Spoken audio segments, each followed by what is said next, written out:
Well, hey you guys, welcome to another episode of Home and Garden with Nick. And today I wanted to show you the beautiful window boxes that I did promise that I would show you later on when they were in full bloom, and they absolutely are. However, we're in the middle of a sun shower torrential thunderstorm here, so we have to make this quick because we're in and out of the rain. The gotchas are clunking and cluttering in the background from all the heavy rain that's just fallen, so we'll get on with it. And I have a little secret to share. Yes. There is a new romance in my life, but stay tuned and I'll let you know all about him. So, Chris will come closer and show you the beautiful window boxes. And also I want to bring your attention to the beautiful Peruvian lily, Astromeria, that I don't know if you remember a few weeks ago in a video I showed you how I learned to deadhead it. And that was by pulling the whole stem out, and it's absolutely worked a treat. This plant has rejuvenated and it is now full again of flowers, beautiful Astromeria flowers. So I'll let Chris show you the beautiful window boxes as the next shower arrives, and then head with me off inside where we're going to be making a beautiful Irish Guinness cake, which has lots of nostalgia for me. And also I'm going to be showing you about the beautiful new oil lamp that I've purchased. And we'll have some nice Fortnum Mason tea that Chris treated me to. I don't know why, but I must have done something right. So let Chris show you the beautiful window boxes.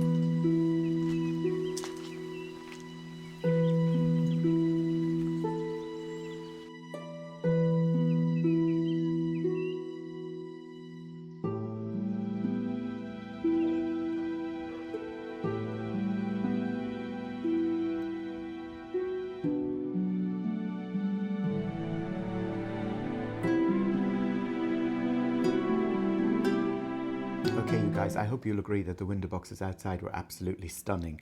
They really are the joy to my life at the moment. But let me show you this piece.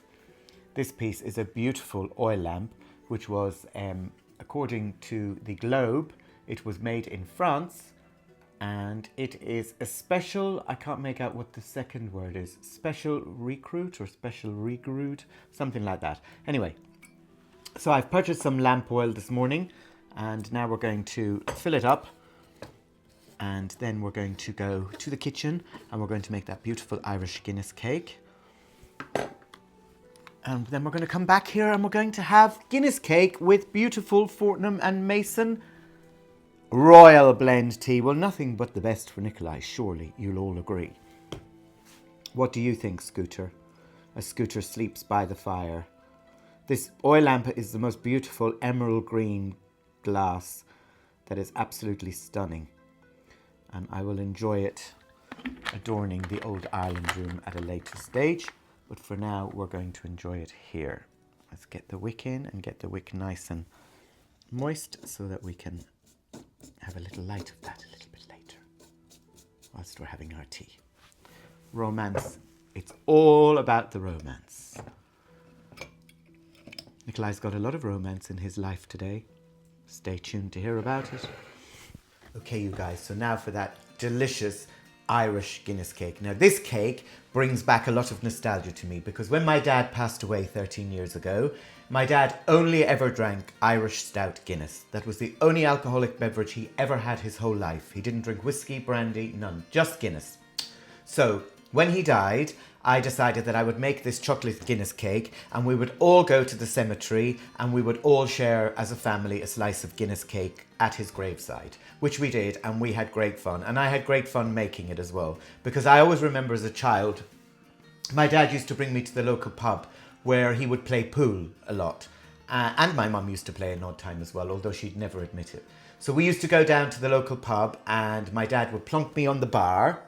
At that time, it was just like a lounge and a bar, and he'd always want to sit on a bar stool in the bar. So he'd sit me on the counter on the bar, and everybody would admire this beautiful blonde-haired, blue-eyed little boy who was come with his daddy, and everybody would give me money. So I used to earn a fortune. As my mum used to say, your pockets, you come home and you're jingle-jangling with all this money. And he also used to let me, when he had his pint of Guinness, he'd let me take the creamy bit off the top, which I used to like. However, I can't stand Guinness. He used to tell me, son, it's full of iron and it's very good for you. And that was the reason why he drank it. However, I couldn't ever stand the taste. To me, it tastes like cold tea, so I don't like it. However, in this cake, it's delicious. So Even though I'm now anemic and I am iron deficient, I still won't drink Guinness to get the iron. I'd rather squeeze a bit of spinach and drink it from that.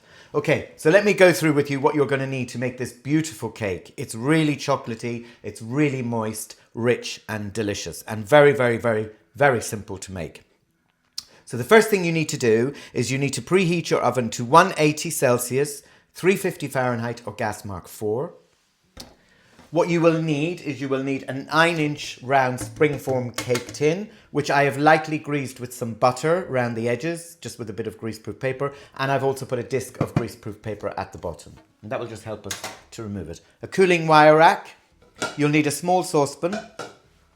You'll need a mixing bowl, a whisk, a spatula, a spoon, and an electric whisk, and that will be for the frosting. So we'll deal with that later. Now, let's run through the list of ingredients with you. So I'll go through the list of ingredients with you first for the sponge, and we'll get that on the go. And the first thing you need for the sponge is you need 300 grams of butter, okay? It doesn't have to be at room temperature because we are going to soften it. We're going to melt it in the saucepan. You need 150 millilitres of Irish Guinness, which I've poured into the glass. You need 250 grams of plain flour, to which I've added 2 teaspoons of bicarbonate of soda or baking soda. You will need 3 large free-range eggs, 100 grams of cocoa powder, 375 grams of caster sugar, a teaspoon of vanilla extract, and 150 ml of sour cream. Okay, and that is all the ingredients for the sponge for the cake. So we'll get that started and then I'll go through the ingredients for you with the frosting, amongst having my cup of tea. Okay, so the first thing you need to do is you need to pop your butter into a saucepan, okay? And you're going to melt that down, and when that's melted, you're going to whisk in your cocoa powder. So I'm just going to leave that on the stove to melt. Okay, so the butter has melted, so I'm now going to bring it over here and I'm going to whisk in my cocoa powder.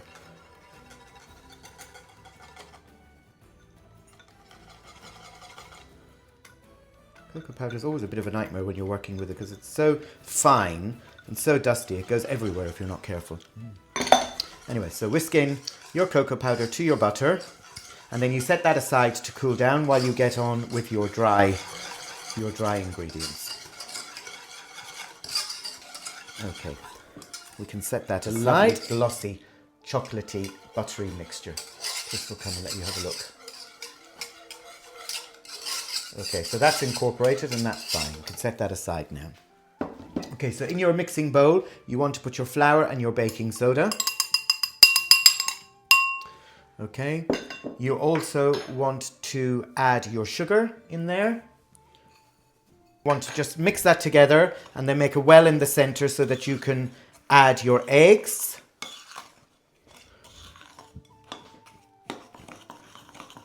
So that's all nicely combined. Okay, and then you just push it out to the side to make a well in the center. Okay, and then we're going to add in our eggs one by one. And then a mix. And then remember, we crack our eggs in here first and then into our mix when we know that the egg is good.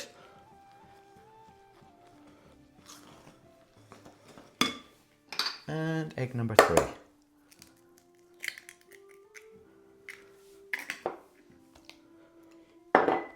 Okay, once they're incorporated, then we'll add our teaspoon of vanilla extract.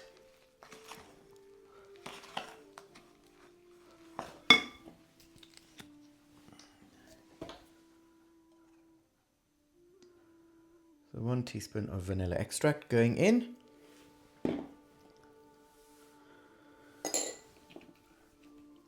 Move that to the side. And our cream cheese is going in also. And I'll use the spatula to help get... Not cream cheese, sour cream. I beg your pardon. We do have cream cheese, but that's for the frosting. So that's our sour cream. Gone in there. Okay, and we'll give that all a little mix.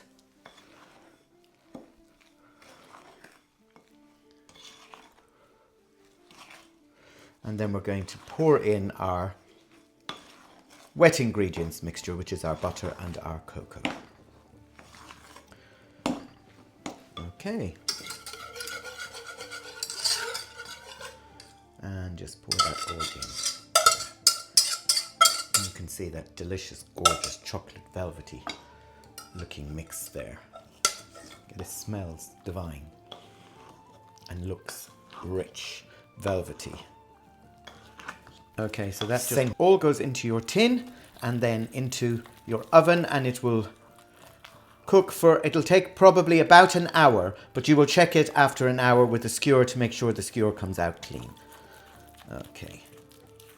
Okay, disaster struck. Something happened as I was approaching the oven, and that was I realized we never put the Guinness in. So we took it back out of the tin, back into the bowl, and we're going to add our 150 milliliters of Guinness. Because I was thinking the mixture shouldn't be that dry, it should be very wet. But anyhow, all is not lost. Guinness is in, and I'm going to stir that through, incorporate that fully, and then that's all going into the oven. Disaster rectified. Guinness is in, and we will now put it back into our baking tin. And that looks more like it. It's a lot wetter if Chris wants to come and have a look. But as you can see, there has been no catastrophe. I don't know how I managed to forget Guinness, but my mind must be elsewhere. All into your tin. Okay, and now that's ready for the oven. Panic over, cake is in the oven. Imagine making an Irish Guinness cake without the Irish Guinness. Could you just imagine the warfare that would create? Okay, frosting. You will need a bowl, you will need a spatula, you will need a sieve, and you will need an electric mixer. And for your ingredients, you want 200 grams of good quality white chocolate, which I've melted in the microwave in 30-second intervals. So I've 30 seconds, stop for a minute, then put it back on until it's nicely melted. You will also need 225 grams of cream cheese, Philadelphia cream cheese or any cream cheese of your choice, and you need 225 grams of icing sugar, which you will sieve in there. Remember what Nikolai says about the icing sugar. And then you need 125 grams of room temperature softened butter. So the first thing you do is pop your butter into your bowl with your cream cheese, and you're going to blend those two together with the whisk.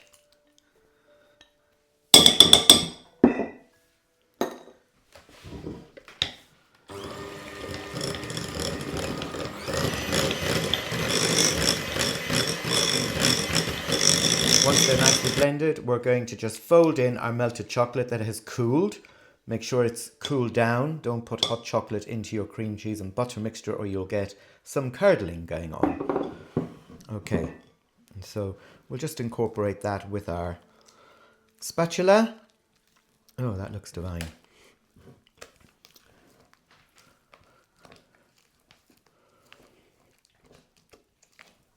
Okay, so you just want to fold that through, and then we're going to sieve our icing sugar and whisk that in. Okay.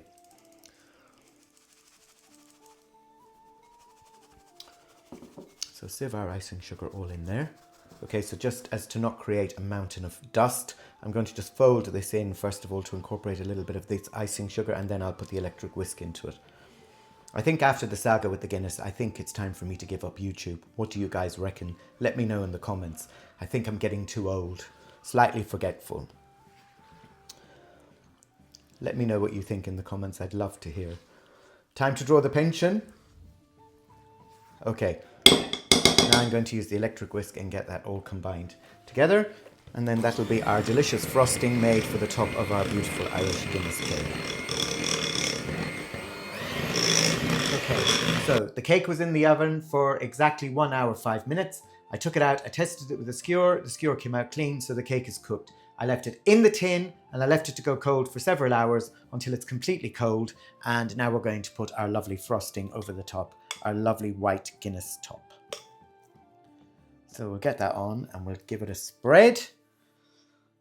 And then you can come and join me in the drawing room for some of that beautiful royal blend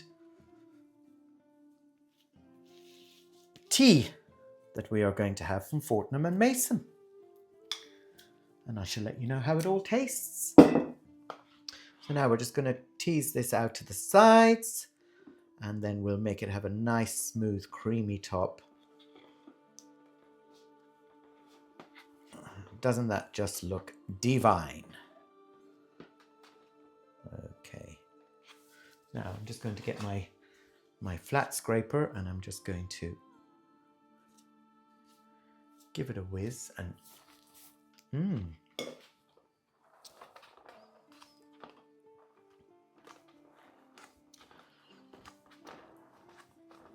and there we are, folks. Beautiful Irish Guinness cake. And I'm going to offer this one up to my dad in heaven so he can enjoy a nice slice and maybe even have it with a glass of Guinness when he's up there. And just for the piece de resistance, nice little Irish harp. And there we go. Please do try and make this cake. I'm sure you'll love it. Okay, now for that delicious tea. Fortnum Mason. And just to mention, actually, my beautiful oil lamp came from a lovely shop in Crouch End called Little Paris, which is quite fitting considering it was made in France. I'm really looking forward to trying this tea. Okay. I bought this little piece of equipment many years ago, specifically for fine tea. Now,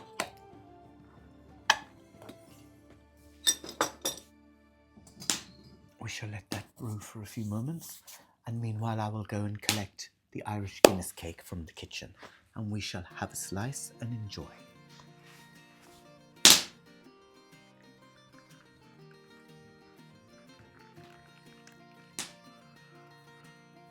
Okay.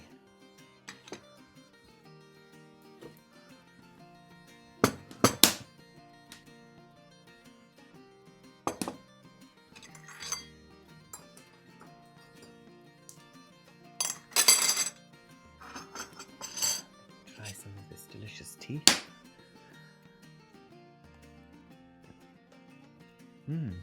And I did read somewhere that it has honey notes, and it actually does. Very nice. Nothing like a cup of tea in a fine china cup, I dare say.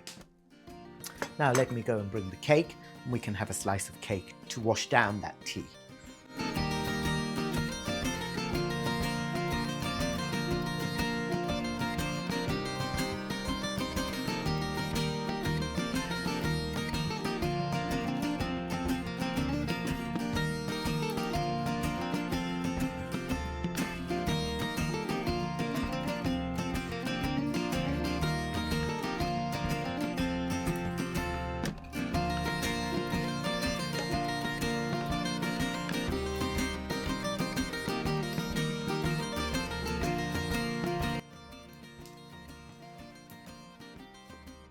Wow, that looks amazing.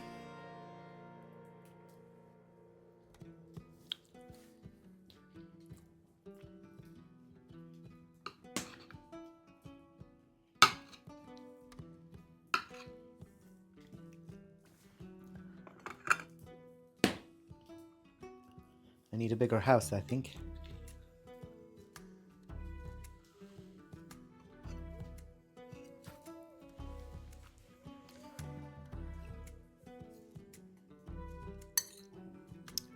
Sláinte go raibh míle maith agat.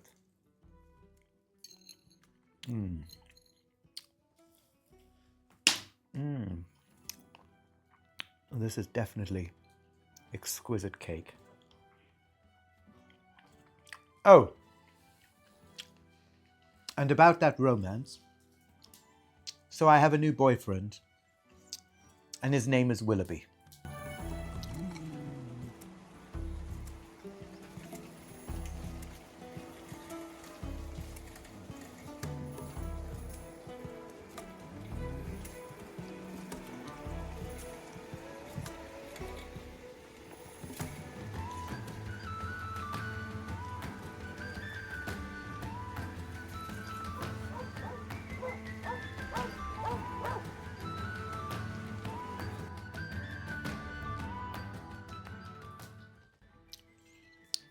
I hope you've enjoyed today's show. Thank you for watching. Don't forget to like and subscribe and hit the notification bell. I'll see you again very, very soon for some more truly delightful living in style. Au revoir.